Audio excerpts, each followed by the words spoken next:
سماجی خدمت جو کہ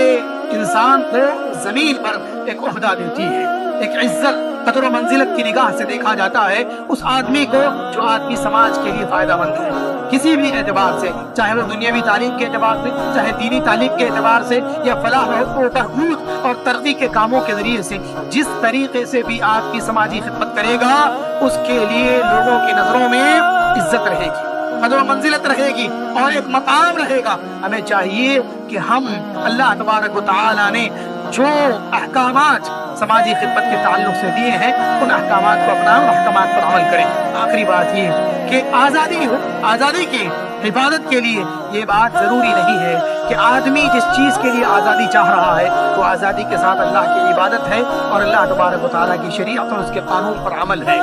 اگر اسی پر آج آنے لگے تو آدمی کو چاہیے کہ وہ دوبارہ اپنے اس آئیڈیا کو یعنی کہ سوچے کہ وہ جو خدمت یا جو محنت جو کچھ بھی کر رہا ہے اگر وہی اس کے دین کے خلاف، اس کی شریعت کے خلاف آج لانے والی چیز ہے تو اس کو چاہیے کہ وہ پیچھے ہٹ جائے۔ اللہ تبارک و تعالیٰ نے کہا فَلَا تُطِعِ الْمُكَذِّبِينَ وَدُّوا لَوْ تُدْهِنُ فَيُدْهِنُونَ، جھٹلانے والوں کی بات کو آپ نہ مانیے، وہ چاہتے ہیں کہ آپ کچھ کمزور پڑیں تو وہ بھی کچھ نرم پڑیں، آپ نرم پڑ جائیں اپنے دین کے معاملے میں تو وہ بھی نرمی دکھائیں۔ کیا مطلب ہے کہ آپ چند دن ان کے بتوں کی عبادت کر لیں، وہ چند دن آپ کے اللہ کی عبادت کریں گے۔ اللہ تبارک و تعالیٰ نے اس چیز کو پسند نہیں کیا، اسی کو مداحنت کہا گیا۔ قُلْ يَا أَيُّهَا الْكَافِرُونَ لَا أَعْبُدُ مَا تَعْبُدُونَ کی جو صورت ہے وہ اسی کے بارے میں ہے۔ آج بہت سارے مسلمان سمجھوتے کی بات کرتے ہیں، آج بہت سارے مسلمان یعنی کہ ایمان کے بارے میں، عقیدے کے بارے میں شرک کو یعنی کہ جائز کر لیتے ہیں یا پھر شرک کو برداشت کر لیتے ہیں۔ میرے بھائیوں، یہ کوئی اسلامی تصور نہیں ہے کہ آدمی ان لوگوں کو راضی کرنے کی کوشش کرے جو کسی بھی صورت میں آپ سے راضی ہونے والے نہیں، آپ کے دین سے راضی ہونے والے نہیں۔ وَلَن تَرْضَىٰ عَنكَ الْيَهُودُ وَلَا النَّصَارَىٰ حَتَّىٰ تَتَّبِعَ مِلَّتَهُمْ، نہ یہودی آپ سے راضی ہوں گے نہ عیسائی آپ سے راضی ہوں گے، ہرگز راضی نہیں ہوں گے۔ کب تک؟ یہاں تک کہ آپ ان کے طریقے کی، ان کے مذہب کی پیروی نہ کر لیں اور مذہب کو قبول بھی کر لیں بھی ان کو آپ سے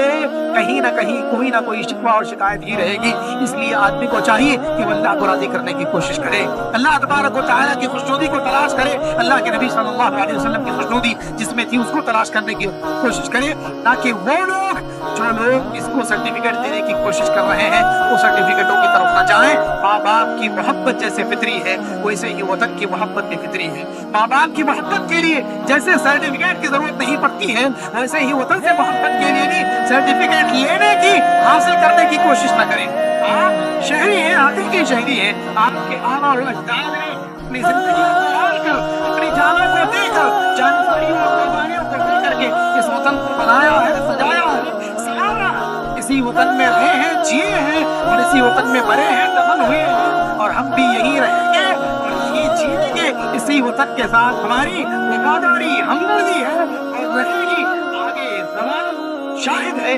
تاریخ شاہد ہے اور یہاں کی عمارتیں شاہد ہیں، ویسے ہی ہر مسلمان کا ایمان بھی شاہد ہے کہ وہ وطن کے تئیں کتنا وفادار ہوتا ہے۔ اس وفاداری کے ثبوت کے دوسروں سے لینے کی ضرورت نہیں، اس کی شہادت، اس کی سرٹیفکیٹ دوسروں سے حاصل کرنے کی ضرورت نہیں ہے، کیونکہ یہ فطری چیز ہے اور فطری چیزوں پر شہادت نہ آدمی مانگتا ہے اور نہ آدمی کو ضرورت ہوتی ہے۔ جو مسلمان اپنے ایمان کو مار کر اور چھپ کر کے اور شرک کر کے، کفریہ کام کر کے اپنے آپ کو جو ہے دیش کا وفادار ثابت کرنے کی کوشش کر رہے ہیں وہ جان لیں کہ ان کی وفاداری اس سے ثابت نہیں ہوگی۔ وہ لوگ جو چاہتے ہیں وہ آپ سے یہ نہیں چاہتے ہیں، وہ چاہتے ہیں کہ آپ اپنے دین کو چھوڑ دیں، آپ اپنے اسلام کو چھوڑ دیں، آپ اپنے شریعت پر عمل کرنا چھوڑ دیں اور آپ اپنی نمازوں کو، مسجدوں کو اور مدرسوں کو انگار لگا دیں، یہ چاہتے ہیں۔ تو کیا کوئی مسلمان اس کے بارے میں کوئی سمجھوتا کر سکتا ہے؟ اگر کوئی کر سکتا ہے تو وہ جان لے کہ وہ آدمی اس سے زیادہ نقصان اور خسارے والا کوئی نہیں ہو سکتا جو پہلی ہی سیڑھی پر سمجھوتا کرنے کی بات کرنے لگے۔ اس لیے آدمی کو چاہیے کہ اپنے ایمان کی فکر کرے، اسلام کی فکر کرے، شریعت پر عمل کرنے کی کوشش کرے۔ سمجھوتے شریعت میں نہیں ہے، اللہ تبارک و تعالیٰ کا دین، اللہ تعالیٰ کی زمین اور اللہ تبارک و تعالیٰ کا غلبہ اور تسلط، اللہ تعالیٰ ہی بادشاہت کا حقیقی مالک ہے اور اللہ تبارک و تعالیٰ ہی اس دن کا بھی، آج کے دن کا بھی اللہ تبارک و تعالیٰ ہی مالک ہے، جس کو چاہتا ہے بادشاہ بناتا ہے۔ اللہ تعالیٰ سے دعا ہے کہ اللہ تبارک و تعالیٰ تعالیٰ ملک کی حفاظت فرمائے، ملک کے امن و امان کی حفاظت فرمائے، اللہ تبارک و تعالیٰ ملک کے مسلمانوں کے جان و مال کی، ان کی عزت و آبرو کی حفاظت فرمائے، اللہ تبارک و تعالیٰ امن کو خراب کرنے کے کام کرنے سے ہمیں اور ہمارے نوجوانوں کو بچائے، اللہ تبارک و تعالیٰ ہمیں امن کا محافظ بنائے، اللہ تبارک و تعالیٰ حاسدین کے حسد سے، ماکرین کے مکر سے اور شر پسندوں کے شر سے اللہ تعالیٰ ملک کی حفاظت فرمائے، اللہ تبارک و تعالیٰ ملک کے امن و امان کی حفاظت فرمائے، آمین۔ اقول قولی ھذا واستغفر اللہ لی ولکم ولسائر المسلمین من کل ذنب فاستغفروہ انہ کان للأوابین غفورا۔